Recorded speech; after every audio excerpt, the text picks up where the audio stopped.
Good evening. Welcome to this edition of the 411 Talk Zone radio show. My name is Leon Jones. Tonight's topic: a high sugar diet can impact both physical and mental health. Now, most people know that eating too much dessert and processed foods can contribute to physical health problems like obesity and type 2 diabetes.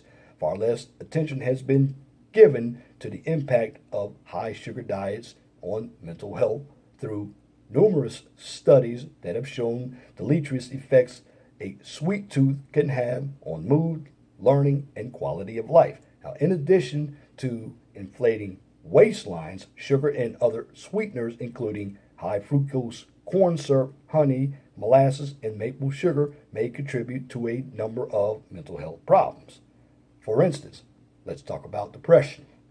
The roller coaster of high blood sugar followed by a crash may accentuate the symptoms of mood disorders. Now, research has tied heavy sugar consumption to an increased risk of depression and worse outcomes in individuals with schizophrenia. There are a couple of theories explaining the link.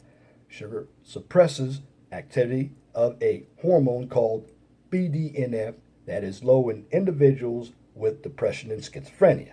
Sugar is also the root of chronic inflammation, which impacts the immune system, the brain, and other systems of the body, and also has been implicated in depression. Interestingly, countries with a high sugar intake also have a high rate of depression.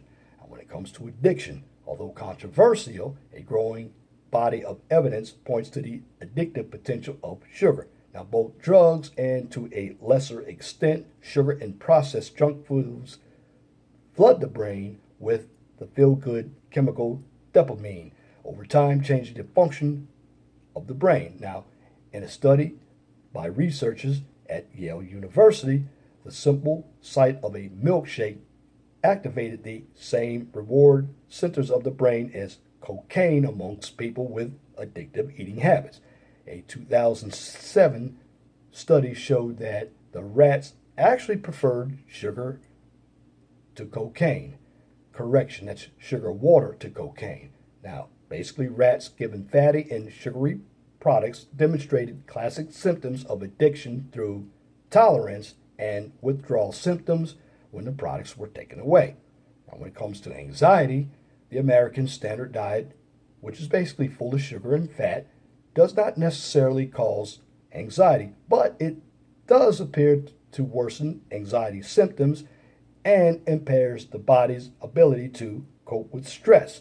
Individuals who suffer from panic attacks, for instance, are hyper alert to signs of impending danger. Sugar causes blurry vision, difficulty thinking, and fatigue, and all of which may be interpreted as signs of a panic attack, thereby increasing worry and fear. Now, high sugar content and subsequent crash can cause shaking and tension, which can make the anxiety worse.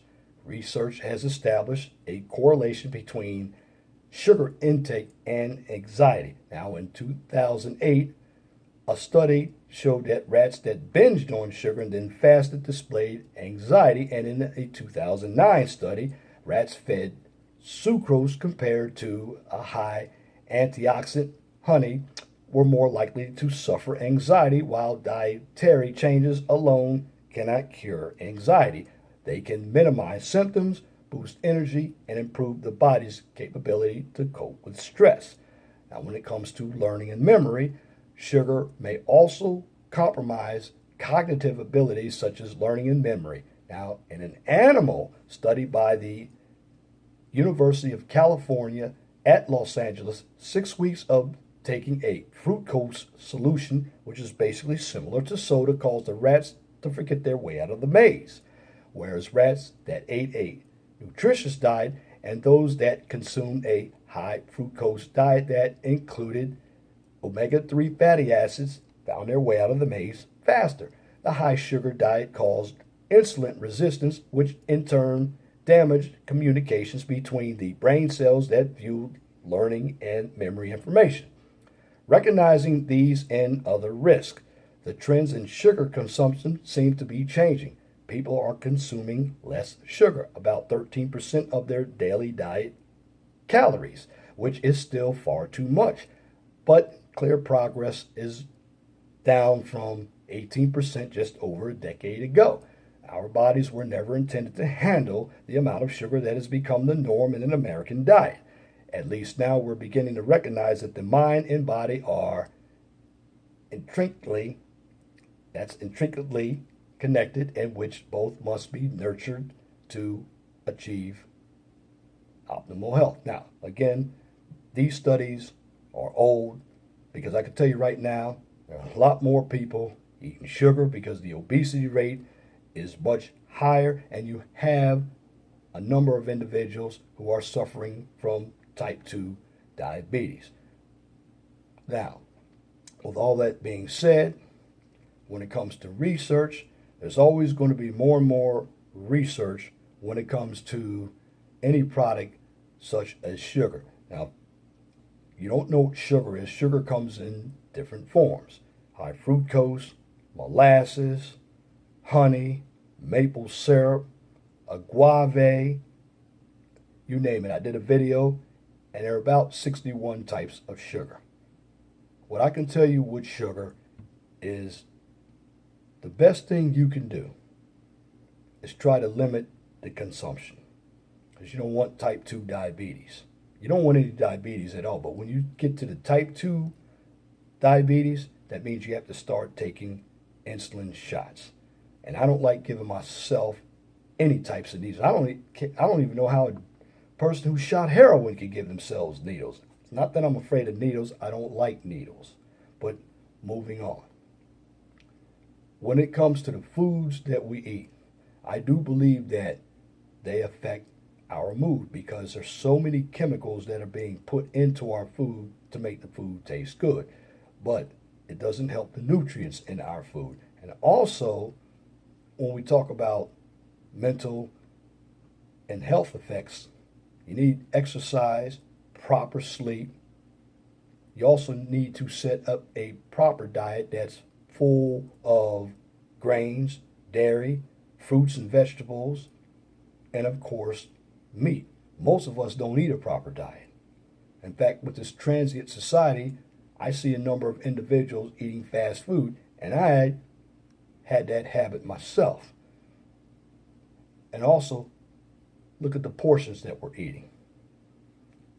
But if you look at most of what we're eating, there is a lot of sugar that's in these foods. Not only sugar, there's trisodium phosphate in cereals. I did a video on that. But let me stay on topic. When it comes to sugar, basically sugar is a bad substance, particularly processed sugar. Now, some might ask, what about brown sugar? Well, brown sugar is also processed sugar that's actually filled with molasses. And of course, molasses has a lot of sugar. And anything that ends in OSC, like fructose, dextrose, that's also sugar. Now, are there any substitutes? Yes, there's stevia, truvia. Of course, there's aspartame. These are all being used in different types of salt drinks. But that being said, sugar can affect your mood. Why? Because sugar can make you hyper. This is why you see a lot of kids who are hyper. And if you go in the grocery stores, particularly in some of the poorer areas, I see a number of carts filled with sugary drinks like sodas. And sodas are very bad for you. Also, junk foods. They're processed. And look at some of your meat at fast food restaurants. They're also processed.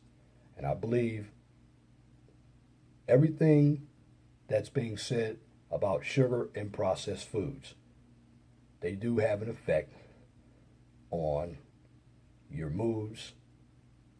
And this is why kids and even adults seem, particularly in some of the areas that they don't have Whole Foods markets, because Whole Foods markets sells real good health foods, but they're expensive. But going back, the sugar is the reason why kids and some adults are hyper, because you can get a lot of energy from sugar, because sugar is also a carbohydrate. But carbohydrates are bad, and there are other forms of bad carbs that include bread. So, what I can tell you, if you want to alleviate obesity and type 2 diabetes, eat a proper diet and lower your sugar intake.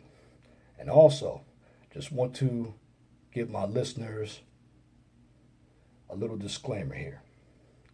When I do these videos on health topics, I am not a registered psychologist, a psychotherapy, a nutritionist, or a dietitian. But I've studied enough of these subjects to know what I am talking about.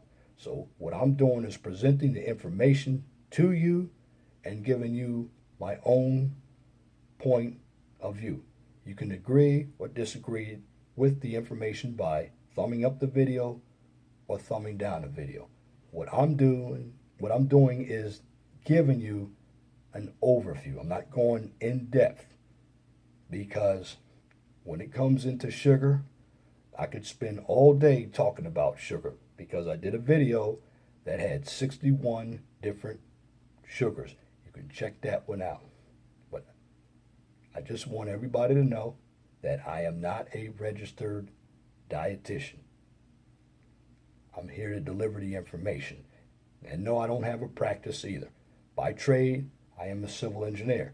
But I'm also human, and I work with other humans. And I do see the high obesity rate, and I see the amount of sugar that people are consuming.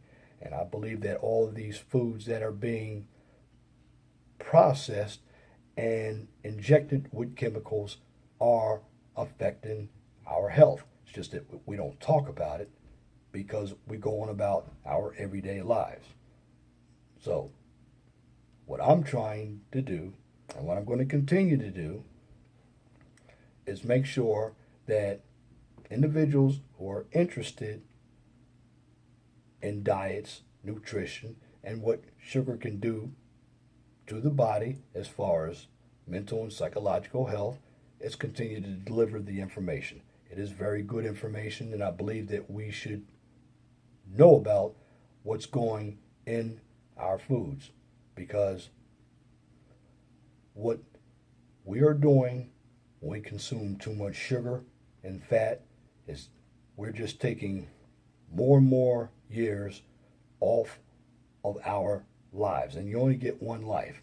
And if you're not into physical activity, you're going to continue to gain weight, and once you gain weight, it's going to lead to heart disease and cancer, diabetes, and other mental and psychological health issues. So, if you want to lower your weight, you want to speed up your metabolism, eat a balanced diet, and exercise. And that's my commentary for this edition of the 411 Talk Zone radio show for this evening, the last day of June, Friday, June 30th, 2017. You can tune into the 411 Talk Zone radio show every Saturday from 6 p.m. to 8 p.m. on Blog Talk Radio. Guest calling number is 215-383-5785. If you like my videos, please share and subscribe to the 411 Talk Zone radio show right here on YouTube, so I can continue to give you quality information for educational purposes from a professional and mature perspective. Of course, on this channel, I don't engage in debates, controversy, or emotional issues, nor do I participate in drama and or unnecessary bickering, because it's counterproductive. The object of my channel is to give you the information by educating you, because in the real world, it is very challenging. And if you don't have the tools, it's going to be very difficult to survive. And what's going to happen? You're going to make decisions on impulse. So, the information that I present is research, and of course, I'm giving you my own personal experiences. In the meantime, you're getting reality and you're getting positivity because knowledge is power. And if you have a business, a topic, or a new YouTube channel that you would like for me to discuss on YouTube or Blog Talk Radio, please email me at lej6521@gmail.com. And if you have a comment, please leave your comments under the video, but make sure that your comments are pithy. No bloviating, pettifogging, or filibustering if you wish to opine. Now that's it for this video. Till next time, my name is Leon Jones. Remember, please be gentle and respectful to each other. Have a wonderful and blessed night. Good night.